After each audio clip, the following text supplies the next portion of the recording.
Well, Manchester United drawing 1-1 against Chelsea. Ruben van Nistelrooy delivering against Leicester in the League Cup. And now we've got a draw. Let's be honest, that is a fair result off the back of what was a very poor game of Premier League football. United with little to zero attacking threat. And it took a penalty, and a good penalty from Bruno, to give us that spark. And 4 minutes later, we conceded. Caicedo, I've got no complaints about that goal. No goalkeeper saving that. Great volley. He was man of the match. Probably deserved it. But United had the opportunity there to sneak a win. And that's what it would have been. It would have been a sneaked win because United were awful in front of goal. All right, and I'll speak about that next. Ultimately, there's one more important game for Ruben van Nistelrooy, and that is going to be Leicester at home. Had we won there today, we would have been, what, 4 points behind Arsenal, 3 points behind Chelsea. As it stands, we're still 6 points behind Chelsea. The draw was the fair result, all right?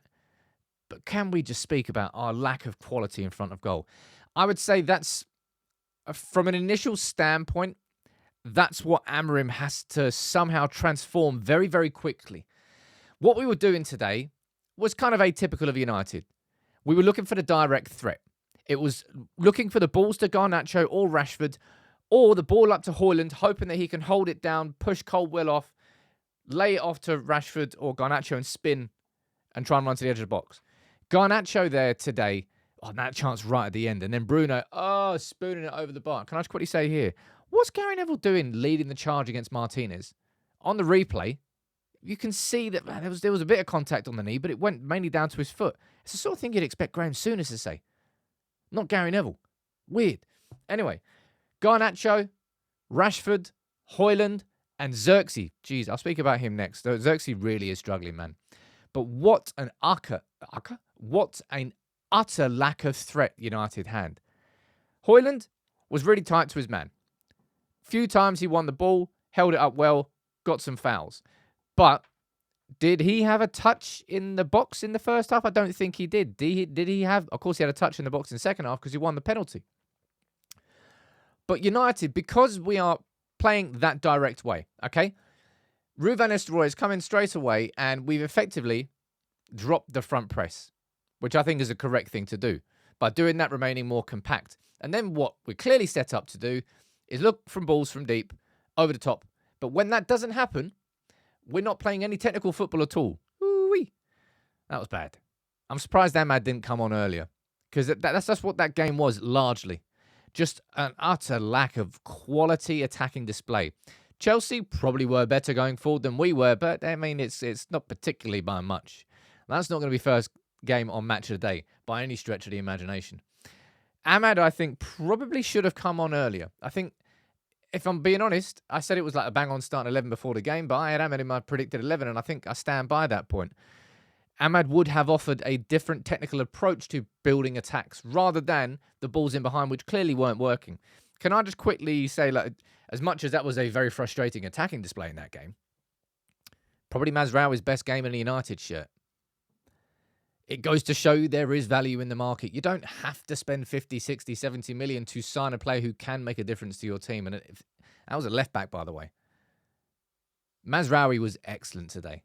Really, really good in the duel, strong in the tackle, aggressive when he needed to be, and good with the ball at his feet and progressing the ball as well. I just think overall, he was very good. I actually think Martinez was pretty good. Yeah, I know he went in really heavy on Cole Palmer towards the end there, which was a yellow card, Gary, by the way. But I thought Martinez was far better as the left centre-back rather than the left-back.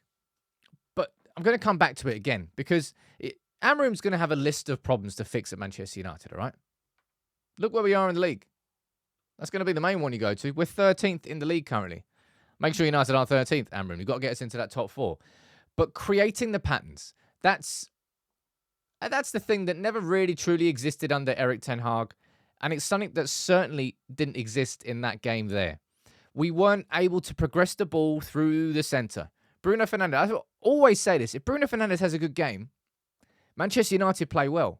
If Bruno Fernandes doesn't, Manchester United invariably don't. And today, Bruno got the goal, but Bruno was hardly involved in that game. We weren't bringing the ball through the middle because we were constantly looking left or right for Garnacho or Rashford and trying to do it very, very direct. And Højlund didn't have any threat. And when Xerxes came on there towards... Xerxes in a rut, man. And the good thing for Xerxes is that we're about to have a new manager coming in, and it'll be a clean slate for him. But he's just... it was so annoying. Like, we've been waiting for that ball to be over the top for Højlund the whole game, and then as soon as Xerxes comes on, the ball comes, and then Xerxes just gets covered easily. Hasn't got the pace to pull away from him. And the first touches lost him as well.